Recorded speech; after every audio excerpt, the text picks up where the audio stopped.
যে কোনো কখনো মাফ করেনি, বরঞ্চ সে আরো অনেক কি করেছে, অলিলিক কাজ করেছে। মৃত লোককে কি করেছে, জীবিত করেছে। মৃত লাশার 4 দিন আগে মারা গেছে, তাকে মাটিতে পুঁতে দেওয়া হয়েছে। সেই 4 দিন পরে সেটাকে তুলে তাকে মৃত্যু থেকে তাকে জীবন দান করা হয়েছে। আমরা একটু আগে ভিডিওতে দেখলাম যে একজন অন্ধ ব্যক্তিকে কি করা হচ্ছে, চক্ষু দান করা হচ্ছে। সে 33 বছর যাবত অন্ধ ছিল এবং তার বিশ্বাস ছিল সে যিশুর দ্বারা কি হবে, দেখতে পাবে। আর সে শুনতে পেরেছিল যে তারই গ্রামে যিশু নাম করে কেউ একজন আসবে।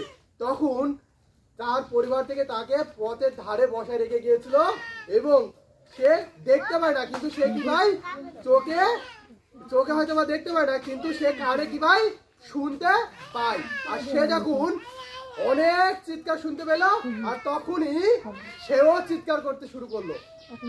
আর তখন যিশুর সাথে যারা ছিল তাদের মধ্যে 2 জন তার কাছে আসলো, বললো যে তুমি কেন চিৎকার করছো? বলছে আমি তার কাছে যেতে চাই এবং তার সাথে আমি কথা বলতে চাই। আর তখন সেই ব্যক্তি 2 জন তারা তাকে ধরে যিশুর কাছে নিয়ে আসলো এবং যিশু তাকে বললো যে তুমি আমার কাছে কি চাও? আর সে বলল যে আমি দেখতে চাই। আর তখন এই যে আমরা ভিডিওতে দেখলাম যে তার হাত কি করলো, এই যে ছোটরা, সে অন্ধ ব্যক্তির পরে কি করেছিল, তার হাত রাখলো এবং কি বললো, তুমি তোমার বিশ্বাসে কি হলো, দেখতে পেলে। আর তখন সে আস্তে আস্তে যখন চোখ খুললো তখন সে কি দেখতে পেল।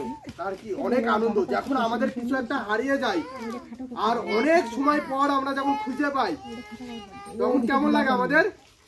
এই যে ছোটরা, মনে করো তোমাদের এই যে কানের তা, মেয়েরা যারা আছো কানের তা হারিয়ে গেছে, কিন্তু অনেকক্ষণ পরে খুঁজে পাইছো, আনন্দ লাগে না? লাগে তো লাগে। ঠিক একই ভাবে সেই অন্ধ ব্যক্তিরও আনন্দ হয়েছিল। আমি জাস্ট একটা জায়গায়, এই যে সবাই ছোটরা এটা তখন এই ব্যক্তিকে নিও।